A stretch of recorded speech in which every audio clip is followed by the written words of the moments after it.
adding your vibes to the tribe and hitting that like button, I have come to bring you delights and joy and to ask that you join me in an adventure on the new Wickedly Divine Feminine Patreon, where I am going to share many of the more delicious secrets that I know about how to manifest your twin flame. And I know it's a lot of stuff that is, well, some of it is talked about, but it's not talked about regularly. And I've had the privilege and the pleasure to get to know a lot of twin flames, both in union and out of union and in separation and all sorts of places, and wonderful divine feminines and divine masculines in different places on their journeys, that I'm really feeling like I'm seeing a lot of the links and learning with the spiral dynamics of energy that flows, and I would love to share that with you. And I'm kind of laughing because I'm calling it like the secrets of manifesting your twin flame, but they're really not secrets. I can guarantee that even just the three that I'm briefly going to reveal here, just to tease you with, are not that much of a secret. They're really not. But I think that it's more that they're, let me say it this way: I can't promise that everybody's going to get it. I'm not, and there might be some DMs and DFs who are in like different dimensions that I don't play in. So there's no, like, here's your disclaimer: if it doesn't feel right to you, don't join it. But if it does, then I bet that we can work together to kind of reframe and rectify our timelines together, and to be able to create a reality that isn't just believable, but it's like better than you ever thought it could be. And I can tell you some of the things that I've been learning, and I mean, it's not just been a few years, it's been more focused over the last couple of years, where I could see all the data that I didn't know that Spirit was helping me collect along these past like 19 years of this journey. And I would really, really like to be able to share that with anybody who'd like to come. I'm still setting up the Patreon thing. I'm literally, part of why I want to do this is because I have some folks that I'm working with, who want to build their own businesses or do things like that. And we constantly get stuck in this mindset of, I have to have everything perfect first. And I used to be the worst perpetrator of that. Like, it had to be drawn right or look right or titled right or do those things. And I'm like the last person who should be like that. I've started so many businesses and had them be like way more successful than I ever expected they would be, than anybody that I know. It's one of the things that people tell me regularly is wonderful about having me as a coach, as a friend, as a whatever, because I have this absurdly big brain with a big old lexicon of information from all these different experiences that I've had. And I've spent the last couple of years really focusing, like, I literally set an intention. I mean, it would have been, yeah, January of 2020, so almost 2 years, that instead of trying to look for a new thing to do that like felt really good, felt right to do that, I thought, you know what, I've spent all these years building up information, being in my space where I'm like, it has to be perfect, I have to be a master of it, where people will want to listen to me or do stuff with me or will be inspired by me, or before I feel good enough to do it, yada yada yada. And I thought, it was like, I really want to put to use everything that I have. And you know what's funny? I'm going to throw in an extra secret that it's not on here.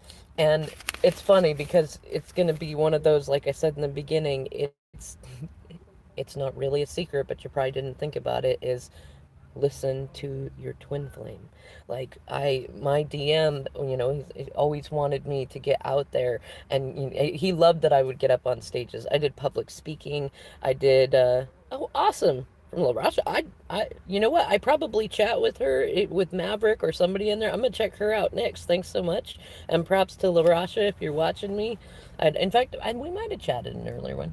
In any case, I used to do, I've always had like this like little fantasy of wanting to do TED Talks, and that got me, actually that wasn't what got me in there. When I was a kid, I was exposed to, what is it, landmark education kind of thing. And then that got me into Tony Robbins, and that got me into TED Talks, and that got me into Abraham, and that got me into wanting to be a public speaker.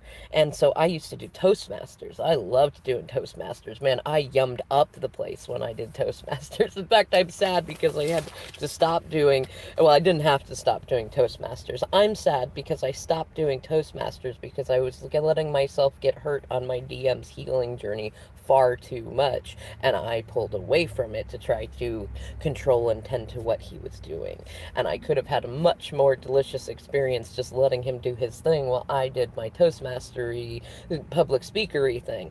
But like, he loved that I did that, and he loved that I am not the best singer, I'm not the best speaker, I'm not, like, there's a lot of things that I am not the best at, but what I am really great at is finding that sweet spot where, sure, I might be anxious or I might have doubts about what I'm going to do, but I do it anyways. And I get up there and I'm just, he always said, he loves the way that I'm willing to make mistakes. And I love that too. That even came out in our band. We had one time with all three of us, like a couple of other bands were like, we really oddly want to compliment you on how good you are at making mistakes. Not because not because of the mistakes, but that you're one of the only bands we've seen that can actually keep going, even if somebody makes a really big mistake. Because we practiced like that. Because we knew, like, our band name was Call Me Crazy for a reason. Because we were all absurd in our own ways and we were doing it for fun. But like, think about that. The power to be able to let yourself make mistakes is a really big one. I'll add that in there. I'll talk about doing that. There you go. There's a fifth one. That one's for free too. Um, but like, when I really stopped. Oh wow, that's funny. This is the fourth time I've seen this. There's an eagle chasing a crow. Although weirdly enough, the crow was like flying just under it like that. So see, if you come into this, maybe you'll learn to glide and fly under the eagle's wind like it's just easy. Wouldn't that be just delicious, right?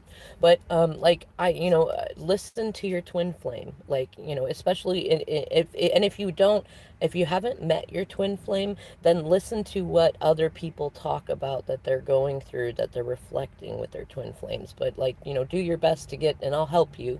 We'll do some live stuff in Patreon. I'll help you get to where you can see what's going on. You can learn through osmosis through those who are confident that they've met their twin flame and are in various different stages of, like, the first union, like the first meeting in union, and then later separations and growth moments and different places in the spiral. So like, any level of where you are in your journey, please come join us. Like, it's gonna just be delicious and fun.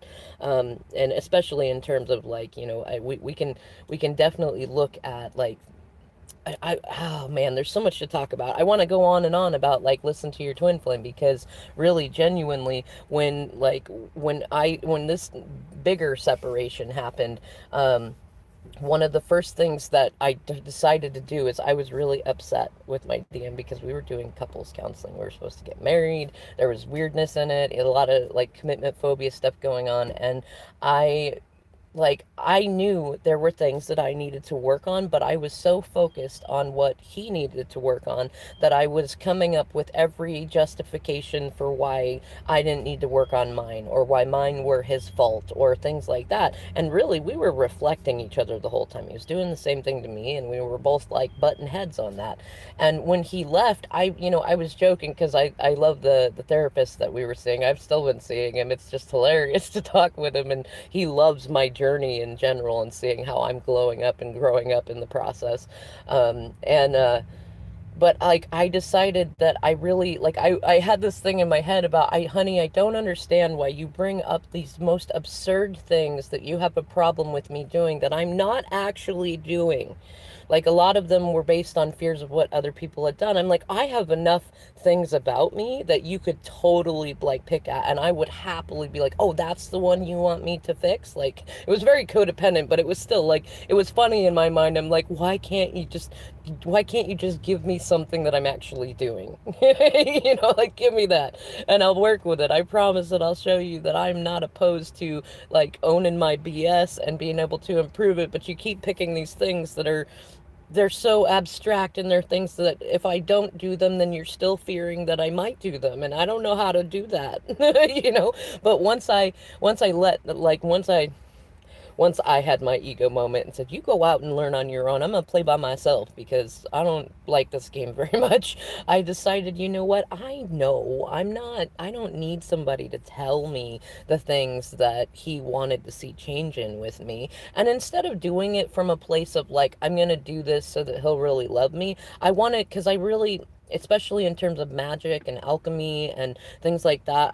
And also I know a lot about intention setting. You never want to set an intention or a goal that's based on somebody else, both because you can interfere with their free will and because it creates wonky intentions and there's multiple things involved. Like that's a lot of how you can get like third party energy without really intending to when you're making intentions for other people. See, there's number 6 already, and I haven't even listed the first 3 free ones. Um, but I set an intention that I wanted to do it for me. Like I didn't have any problem with the things that my DM has said over the 15 years we were together that I needed to improve on. I just didn't feel like I was capable of being able to do those things. And I'd gone through depression, and I'd gained weight. I had 2 babies. My youngest I had gestational diabetes with him, and I had gestational hypertension with my oldest, and then I got back problems, and like, I mean, it really spiraled out, and I lost a lot of self-confidence. I got lost in a lot of my DM's own shadow work, and then kind of created a lot more of my own, and mostly absurdly enough just to try to wait for him. Not that I didn't have my own stuff to work out, I did, but I think that I really genuinely wanted to be able to be on the same level as him. And so I can look back at myself now and see how kind of adorable it is that I wanted so much to feel and be perceived as like an equal in the experience, so that we could like have our synergy off each other again. That I like manifested these scenarios with him, like co-manifested them to where I had just as many things, but it helped me understand a lot too. And I knew a lot of that even in the midst of all the dark night of soul stuff going on, where I called for separation.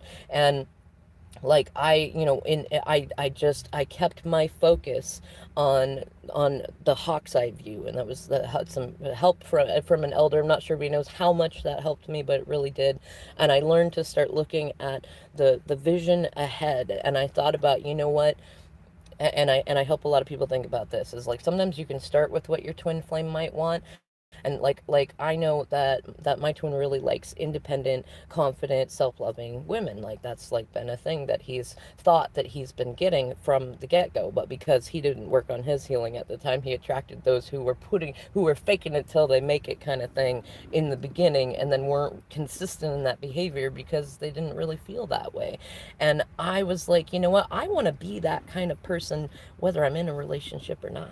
Like, I want to be consistent. I don't want to have 2 selves, 3 selves, 4 selves. I want to be the same person right now that I am, whether I'm in union, whether it's with my DM, whether it's with somebody else. Like, no matter where I am, I want to be consistent in who I am. And that fits consistently with a core value of mine that lying is not necessarily bad. But when you lie, it makes it really difficult to remember what you said or did. And when you're just honest, when you're just honest just to be honest, you always know what you said and what you did, right? And so that fits in there. Is like I always want to be in this way, and I took some inspiration from my twin flame to go, oh shit, like yeah, I could totally work on that stuff. And for me, and it was amazing too. I'm glad it does feel good. Yeah, authenticity does feel great. And what the really joyous thing too is how spirit plays with you in that, because I know, like, for a really really long time, I think he still thinks that my DM thinks that a lot of the stuff that I do or have done are to try to lure him in. And like it's just a bonus to me at this point that like that he loves it. There's no lure about it. Like oh, in fact, we had argument after argument. I got into the Gottman method and stuff for a long time, and there was a get one of the, like, the wife, she talked about how, like, She, when she goes shopping, she likes to have her husband's opinion in what he finds really attractive. Now, she's very careful because she would never pick anything that was just for him. If like she hated it, she'd never buy it. But she likes to know what he likes, and then she knows what she likes, and she likes to play with the thread of picking out things that she really loves, and as a cherry on top, she knows that he's really going to love and find attractive. And then she builds self-love and self-value. And I tried to have those talks with him. It's so funny to me that like, it's the I'm going to make a t-shirt of it, is obvious things are obvious, right? Like he'll get it at some point. He always does. But like, it's so fun, like seeing myself, like I'm going to explore and play with this. I'm going to do this thing. I'm going to improve myself in these ways that my DM suggested or complained about or nagged about. I'm going to see where it goes. If I don't like it, I don't have to keep it, you know. And I've loved it so much and done so many things that either were contrary to who I've been, or they were only consistent in the fact that I am an ever growing being. And it's one of the things that's delicious about me. Oh man, see, I just thought of like three other secrets that I could totally give. But I'm gonna learn a lesson that I was happy to start learning in one of Divine Maverick's last, I think it was the moon video, about you don't gotta tell everybody your business, and I love it, right? So the main secrets, I almost feel like this is giving too much away, right? So first one, confidence, right? Confidence. You don't need, like, look at me. I got a piece of paper. I wrote it with my trusty pen. I'm sitting in my car. I'm not even joking. Like, to be able to have confidence without feeling conceited, without feeling like you're asking too much, to feel good about who you are, to be comfortable with all outcomes, to not need to have anybody in your vibration. Do you know how attractive that is to anybody? Anybody, male, female, masculine, feminine, anybody, to be in a delightful state of ease where you're just generally always having fun. Not that you can't, like, you know, and remove the fear of the being the inappropriate person. No, like, you can flow in each moment and you can be your own unique person in that moment, and you are confident in that. Like, that's attractive to anybody. And you're going to find that you're going to feel more attractive when you feel that way.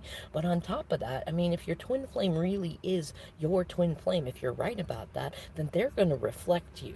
And the more that you get into a state of feeling confident in who you are, and you get to, like, as Abraham calls it, an unfuckwithable state, where people could totally call you out on past business, the things that you used to do that you didn't like about you, or that they said were not okay, and you're like, I know, wasn't I so adorable when I was doing that stuff? I'm so glad that you remember me that way, right? Like, when you can be genuinely in that state, you're not just practicing it, you really feel it that way, then your twin, one, you're modeling it. And even if you weren't, even if they're not watching you, that's the cool thing about twin flames, is that they're going to be in that state where they're reflecting it too. And as they begin to love themselves, they love you even more, because they see that you are a reflection of them. And as they do that more and more, they do their shadow work, and they become lighter and lighter. And then there is no resistance between the two of you, because union ultimately is harmony between the two of you.